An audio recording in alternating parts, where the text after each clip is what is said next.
नमस्कार दोस्तों, good morning. सुबह के बज चुके हैं 7 और हम लोगों का हो चुका है करंट अफेयर का टाइम। तो आज जो है हम लोग करंट अफेयर मतलब आज है दिनांक 5 जनवरी 2022। तो आज के करंट अफेयर्स में हम लोग जो है इम्पॉर्टेंट टॉपिक्स जितने भी रहेंगे वो कवर करेंगे, जो कि आपके एग्ज़ाम में आने के लिए काफ़ी मोस्ट रहेंगे, एग्ज़ाम के लिए काफ़ी बेनिफिट रहेंगे। उन टॉपिकों को हम कवर करेंगे। तो जो है आज की जो क्लास है हम लोग बिना देर किए हुए शुरू करते हैं। तो आप लोगों से सबसे पहले एक रिक्वेस्ट है कि सभी लोग इस सेशन को जो है इस क्लास को सबसे से फटाफट अपने दोस्तों तक शेयर कर दीजिए, ताकि हम लोग जो है बिना देर किए हुए इस क्लास की शुरुआत कर सकें। क्योंकि आप लोग यार शेयर करोगे तो हमको भी एक मोटिवेशन मिलता है और हम भी बिना देरी से जो है इतना मेहनत करके आपके लिए क्लास बनाते हैं, वीडियो बनाते हैं। तो आपका भी तो एक फ़र्ज़ बनता है ना शेयर करने का। तो आप लोग शेयर कर दिया करो यार। जो है शेयर करने से जो है कुछ हो जाता नहीं है आपका, और हमको भी मोटिवेशन मिलता है कि हाँ चलो हमारे साथ इतने लोग हैं। तो हम लोग जो है पूरे तन मन धन से, और बाकी क्लासेस नहीं आ पा रही हैं तो जल्दी से जल्दी क्लासेस शुरू हो जाएंगी, क्योंकि आपकी एनसीईआरटी कंप्लीट हो चुकी है। तो थोड़ा सा एडवांस लेवल के लिए हम लोग प्रिपेयर हो रहे हैं, ताकि आपकी एनसीईआरटी की तरह ही पूरी कंप्लीट किताब फ्री ऑफ कॉस्ट जो है यूट्यूब पे हम लोग अवेलेबल कराने की कोशिश कर रहे हैं।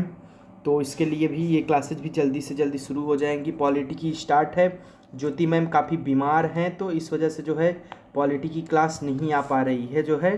तो पॉलिटी की क्लास भी बहुत जल्दी शुरू हो जाएगी। तो हमारा आज का पहला पॉइंट है, चलिए बिना देर किए हुए आज का हम पहला पॉइंट जो है कवर करते हैं अपना। तो हमारा आज का पहला पॉइंट क्या है?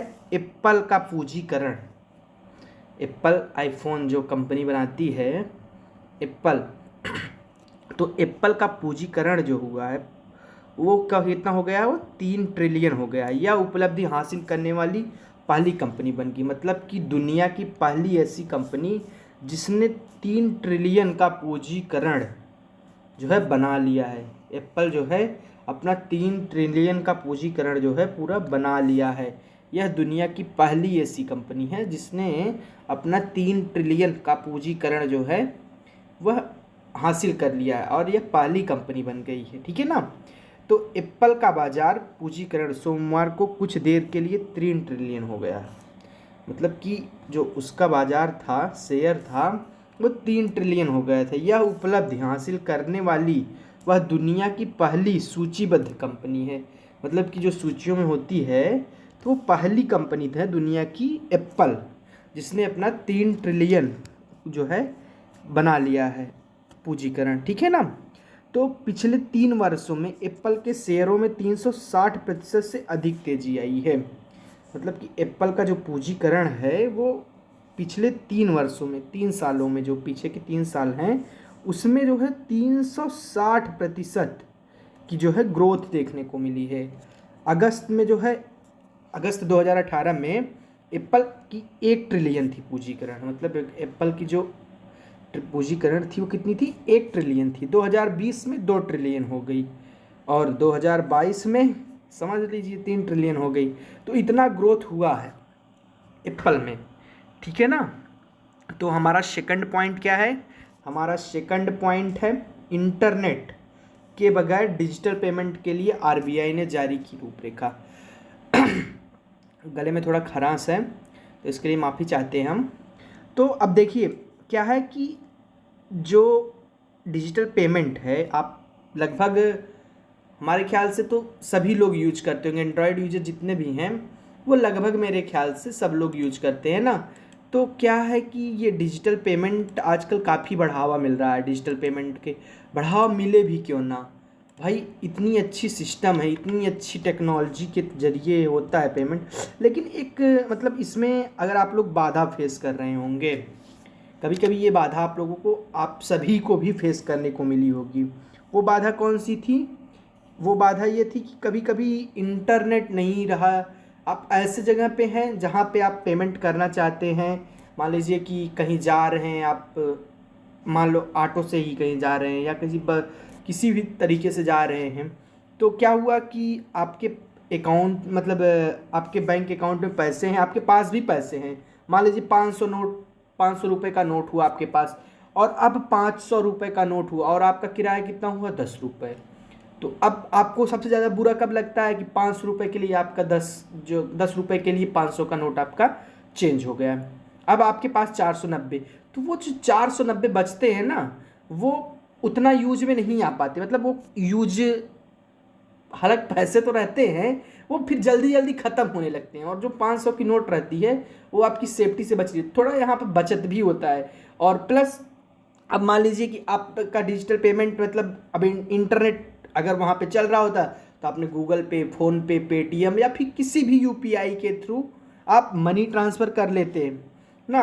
तो अब जब मनी ट्रांसफ़र हो जाता है आपका, तो आपको भी ये होता कि चलो भैया मेरा मनी ट्रांसफ़र हो गया, मुझे कोई दिक्कत नहीं है, और हमने उसका पेमेंट भी कर दिया और मेरा 500 का नोट बचा भी रह गया ना।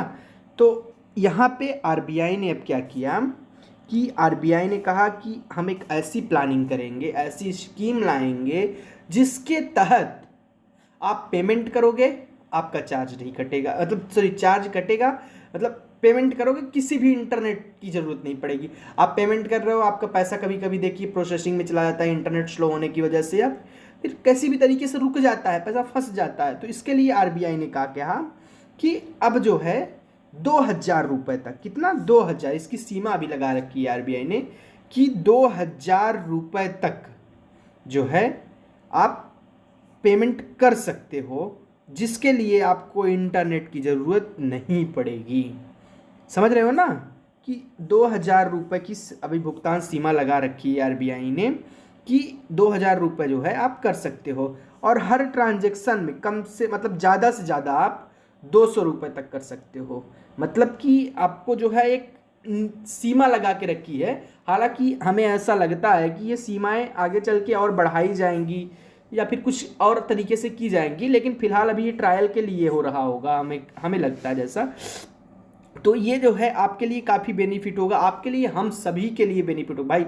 मेरे लिए तो, मैं तो बहुत खुश हूँ इस प्लान से आरबीआई के, क्योंकि ये चीज़ें काफ़ी अक्सर मेरे साथ होती हैं कि मैं पैसा कहीं मतलब चेंज ना रहा या फिर कोई दिक्कत रही, तो जो अभी मैंने स्टोरी बताई आपको, कहीं ऑटो से जा रहे हो या फिर कहीं समोसे खा रहे हो या फिर कहीं कुछ ले रहे हो, आपके पास चेंज नहीं है, आपके पास पैसे नहीं है, वहाँ पे इंटरनेट कनेक्टिविटी नहीं है, तो उस सिचुएशन में हमारे लिए तो भाई बहुत यूजफुल हो जाएगा।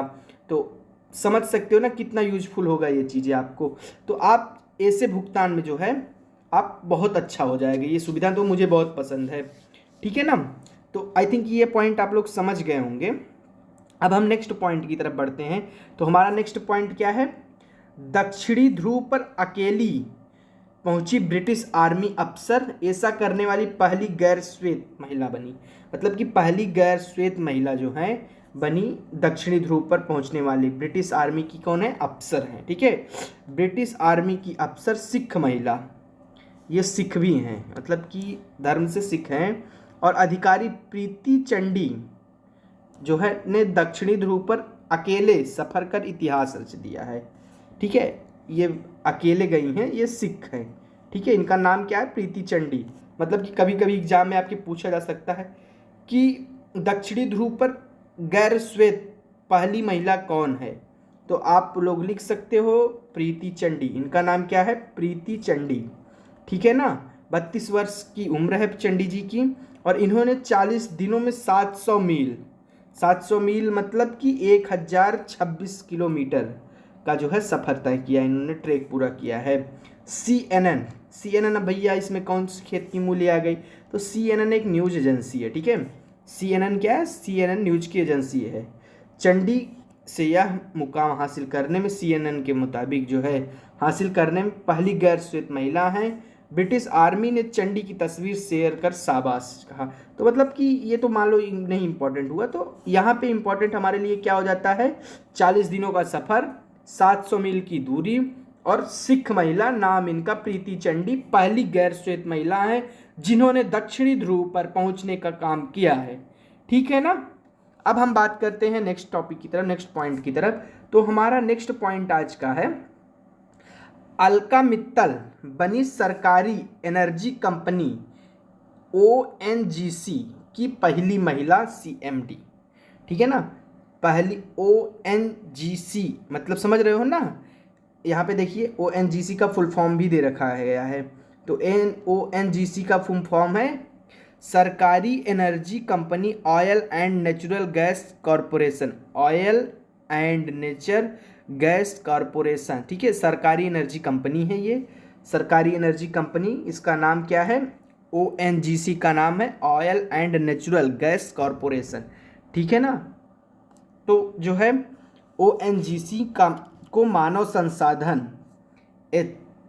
संसाधन HR निदेशक डॉक्टर अलका मित्तल को कंपनी का चेयरमैन एंड जो है मैनेजिंग डायरेक्टर CMD का अतिरिक्त प्रभार सौंपा गया है, ठीक है। इनको जो है CMD बनाया गया है और ये जो है ONGC की पहली महिला है। अभी तक कोई भी महिला जो है नहीं बनी है ONGC की CMD, ठीक है ना। तो इनको जो है कार्यभार सौंपा गया है, तो ये पहली महिला है। तो ये इंपॉर्टेंट आपके लिए है कि पहली महिला कौन है, पहली महिला जो है अलका मित्तल, ठीक है। अलका मित्तल जो है सरकारी एनर्जी कंपनी ONGC की CMD बनी है, ठीक है ना। ONGC का नेतृत्व करने वाली पहली महिला है।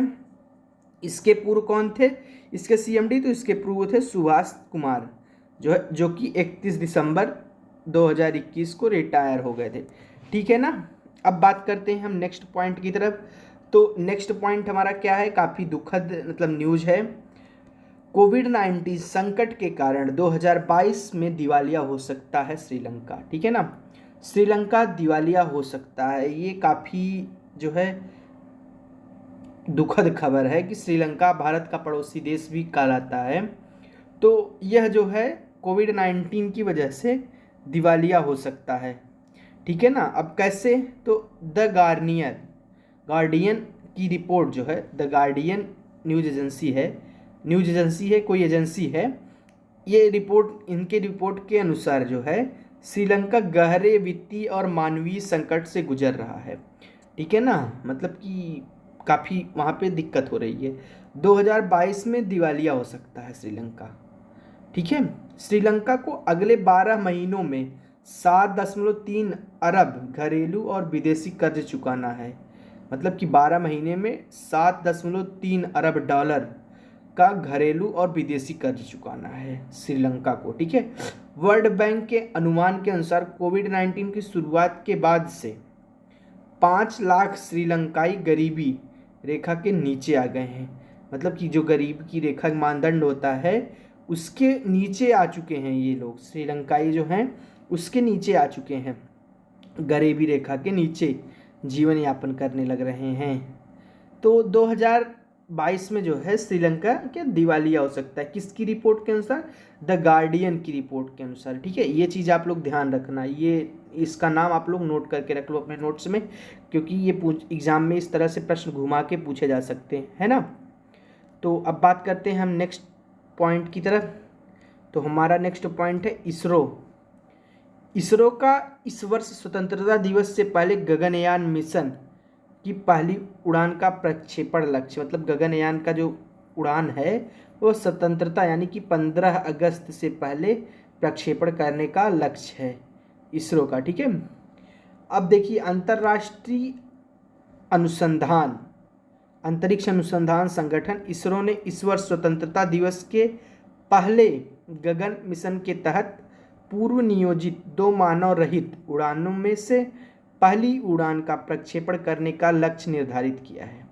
किसने किया है, इसरो ने किया है। इसरो के अध्यक्ष डॉक्टर के सिवन। अब देखिए इसरो के अध्यक्ष कौन है, तो इसरो के अध्यक्ष हैं डॉक्टर के सिवन। चलिए इसरो का हेडक्वार्टर कहाँ है, आप लोग कमेंट में फटाफट बताइए कि इसरो का हेडक्वार्टर कहाँ है, ठीक है ना। जो है इन्होंने कहा तीसरा चंद्र मिशन चंद्रयान 3 अगले साल मध्य तक शुरू हो जाएगा, ठीक है, मध्य तक शुरू किया जाएगा। अब ये चीज़ आप लोग ध्यान रखिए, गगन मिशन का पहला प्रक्षेपण जो है इसरो ने मतलब 15 अगस्त से पहले करने का लक्ष्य रखा है, ठीक है। उन्होंने कहा है कि आज़ादी की 75वीं वर्षगांठ से पहले मानव रहित मिशन शुरू करने का योजना है। सभी हितधारक इस मिशन को पूरा करने के लिए अपना सर्वश्रेष्ठ प्रयास कर रहे हैं। मतलब कि जो इसरो के कर्मचारी हैं वो पूरा अपना प्रयास कर रहे हैं, पूरी मेहनत के साथ वो कोशिश कर रहे हैं कि जो है हम अपनी 75वीं वर्षगांठ 15 अगस्त को मानव रहित मिशन शुरू करने की योजना बना रहे हैं कि हम जो है इसको मतलब गगनयान को भेज सकें। ठीक है ना। सिवन ने कहा है, के सिवन जी ने कहा है कि चंद्रयान 3 के डिजाइन में बदलाव और परीक्षण की प्रगति हुई और मिशन अगले साल के मध्य में लॉन्च किया जाएगा। चंद्रयान 3 मिशन की बात हुई है यहाँ। ठीक है, चंद्रयान 3 की मिशन ये अगले साल होगा। ठीक है।